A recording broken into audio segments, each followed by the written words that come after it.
Electrohomoeopathy के अध्ययन के क्रम में आज हम एक विशेष रोग पर चर्चा करेंगे, है ना।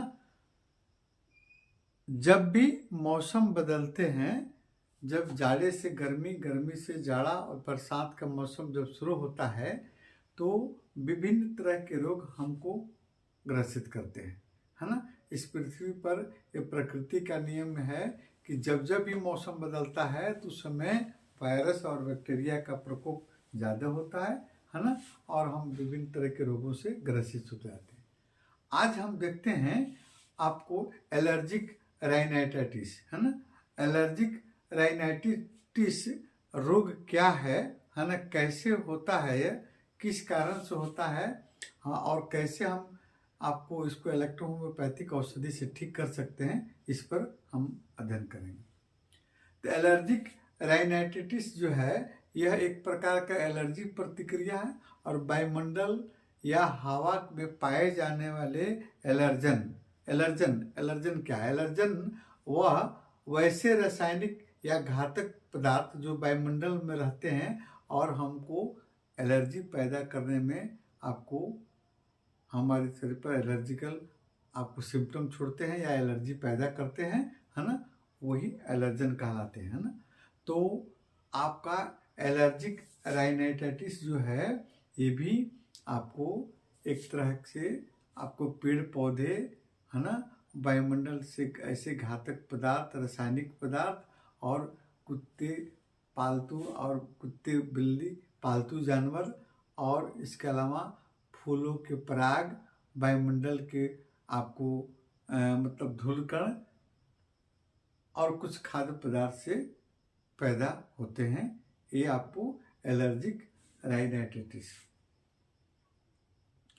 अब हम देखते हैं इसके मेन आपको होने का कारण, है ना। जब यह एलर्जन नाक, मुंह, एलर्जन यानी वैसे विषाक्त घातक पदार्थ जो वायुमंडल में हैं और हमारे सांसों के द्वारा हमारे शरीर में प्रवेश करते हैं, तो शरीर में पाए जाने वाला हिस्टामिन नामक केमिकल से प्रतिक्रिया करते हैं और इसी कारण से एक एलर्जी उत्पन्न होती है।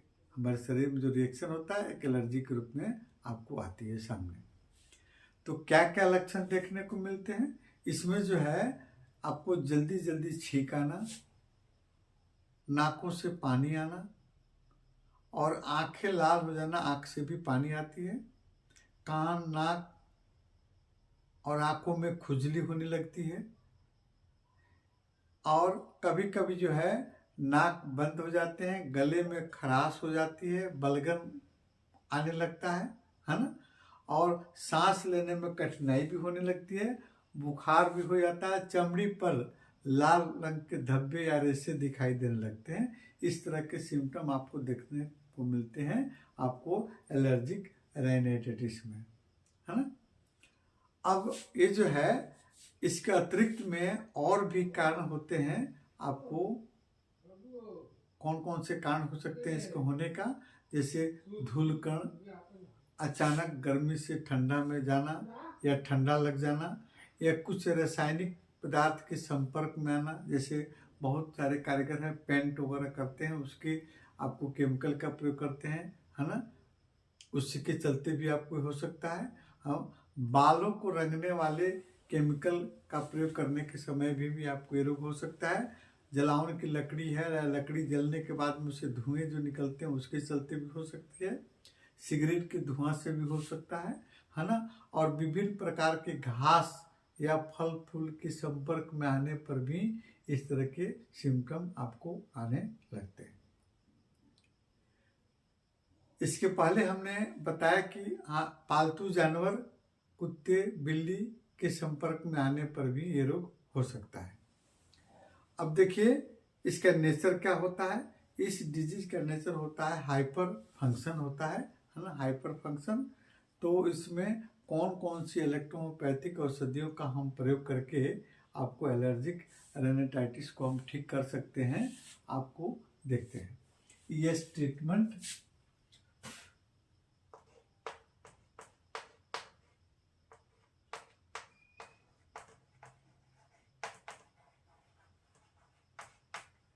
PH treatment.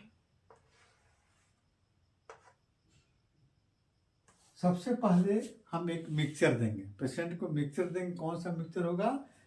पहला होगा आपका पहला मिक्सचर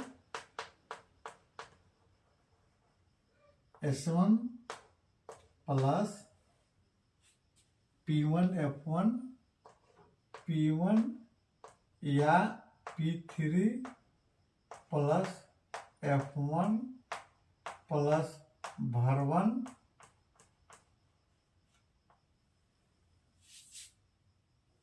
WE और YE, WE प्लस YE, इस सभी का आपको लाइटर डोज या 5th डाइल्यूशन या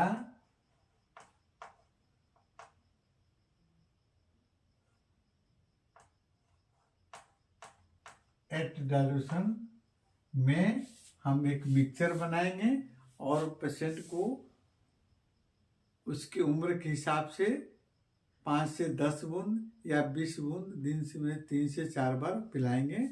आपको ये एलर्जिक राइनाइटिस आपको ठीक होगा। दूसरा नंबर का आपको एस्टेन जो है ड्राई पिल्स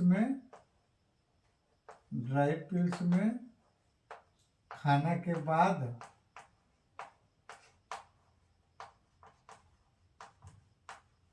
देना है। और तीसरा नंबर में आप पहले आरी को रूट ऑफ द नोज, आरी को रूट ऑफ नोज यानी पॉइंट नंबर 3 पर आप एक्सटर्नल लगाइए।